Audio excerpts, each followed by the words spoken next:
人类与魔族开战已经过了15年，人类从没入侵魔族，夺走了一个重要据点。魔族军也趁机反击，占领了一部分人类领地。以极寒的南部诸国为中心，人类常与魔族发生小规模战斗，许多人苦于魔物带来的灾厄。而在那噩梦般的混乱局面中，一名勇者挺身而出，和3名同伴一同前往讨伐魔王。民众们也对他们寄予厚望，但不知是因为无法顺利救过魔界而心急，还是有其他理由，勇者离开同伴，独自一人前往魔王居城。但令勇者感到奇怪的是，如此庞大的魔王城内，居然连半个人影都不见，尽头就是他的宿敌魔王的所在。只要能杀了魔王，他就此生无憾。然而就在勇者抄起宝剑冲上王座，打算了结魔王，结束这场战争，没想到魔王却突然回头，居然是个超级漂亮的红发巨乳美女。魔王对勇者优雅行礼，她是第43代魔王红玉之瞳。说着还扒开欧派给勇者看了自己的文章，吓得勇者一退3尺。孤男寡女初次见面，这也太不矜持了。勇者试图重新抄起剑伸张正义，然而在欧派面前，正义根本就不存在。魔王说自己一直很期待勇者的到来，希望能和他谈谈。说着，魔王张开双臂，勇者呀，成为我的人吧。勇者举剑守护自己的清白，我拒绝。可恶的魔王，你知道你害得多少个国家灭亡吗？比如说昔日碧绿美丽的森之国，都是因为魔族才变得漆黑一片，人民穷困潦倒。魔王反驳他，还不是因为你们人类不顾后果的滥砍森林制作木炭，才会害得自取灭亡吗？还有什么西之国大神们魔族附身，不过是做了太多坏事败露之后找的借口。人类政治家常用这种手段来推卸责任。魔族确实杀害了不少人类，但人类同样不迫害了很多魔族吗？说魔族邪恶，这到底是谁来决定的？魔王掏出一卷卷轴递给勇者，上面从经济观点罗列了战争的好处。可惜勇者是个文盲，根本听不懂，而且战争怎么可能会带来好处呢？殊不知此时真有人在为了战争干杯。和魔族的对战让全人类团结在了一起，持续300年的饥荒和瘟疫都有了好转，还为中央大陆带来了庞大的财富。战争对魔族的影响也差不多。过去的魔族地方豪门和领主为了争夺王位不断的投入战争，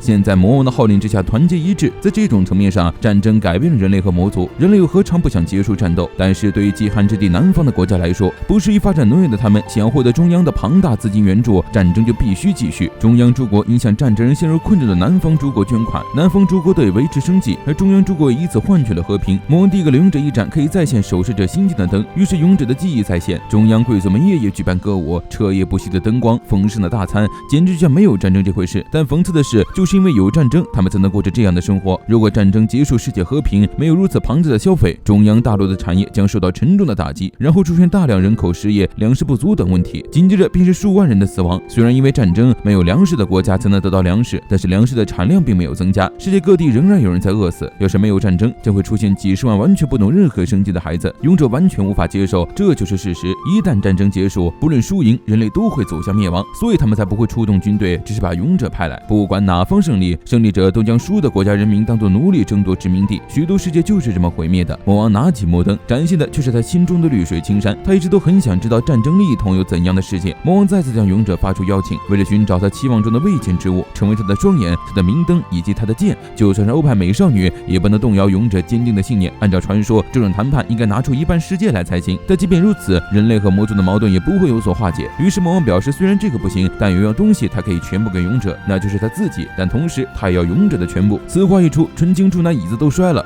你这话他保真吗？魔王逐渐逼近勇者，表示独占他可是有很多好处的。就算他现在投降，人类的王也会隐瞒事实，而在魔界另立新王。可见这场战争对双方都有存在的必要。但是如果能有不同的结局，不管是对他，对整个世界，都是不曾见过的希望。结束战争是军人的职责，而找出结束时机则是王的职责，所以他才需要勇者，需要有人陪他一起去看另一端的景色。魔王表示，世间大多数男人追求肉体上的美感，他都非常不足。不，姐姐你太谦虚了，再色违一会儿，勇者都要被你迷得找不到北了。他唯一的自豪只有贞洁，因为他是个完全的契约主义者，契约根植在他的灵魂之中。魔王表示，不论贫穷还是疾病，他都会一直陪伴勇者。这结婚誓言都出来了，勇者你再不答应就下去换我来。勇者担心的是会不会杀害不少人。魔王表示他不保证勇者不会手染鲜血，勇者不再抵触魔王的触碰，契约成立。现在魔和勇者完完全全属于对方。魔王超级高兴，就要扑倒勇者，不小心摁在了魔灯上。于是魔王抱着勇者玩偶亲亲的黑历史当场重现，公开处刑。小两口那叫一个害羞。随后勇者就见魔王拔下来自己的脚，这居然是个插件，会不会太离谱？两人迈出了前往世界的第一步，来到了一座油画般质感的小村庄。为了隐藏身份，魔王事先派遣亲信到村庄踩点寻找住处。结果到了地方，就听见女仆对他们大喊：“魔王，你到底隐藏了个什么身份呢？而且不是说小屋子吗？这么大个宅子怎么回事？”负责这里的就是从小跟在魔王身边的女仆长。听完魔王结婚的喜讯，她倍感欣慰。女仆长和魔王属于同族，从小一起长大。女仆热衷于追求女仆道，既完美达成主人的所有要求。在此前，她已经向村长说明，魔王是来自圣王都神学院从事研究的公主学者，为了指导新农业技术而来。而魔王城那边则放出魔王和勇者决斗双双重伤，魔王逃走养伤，而勇者生死不明的谣言，差不多能维持个1年左右的和平。在此期间，他必须要找出那个尚未见过的结局。在同一块地上不断收割麦子，土质会越来越恶化，因此田地大多分为夏耕、冬耕和休耕3轮作。魔王打算增加到4轮，分为大麦田、苜蓿、小麦和无青田，以这4种植物为一组，4年为一周期将田地活用起来。夏天可以将苜蓿作为猪和羊的饲料，进行放牧制造肥料培土。到了冬季就让他们吃无青，这样既可以保证1年都有饲料，也可以让田地不休耕也不会贫瘠，正好用来拯救贫寒地区。但目前的问题是农地和村庄的整合，若要开垦田地，势必发生地盘争夺，也容易演变成权力斗争。魔王决定想尝试提高粮食自给率，解决饥荒，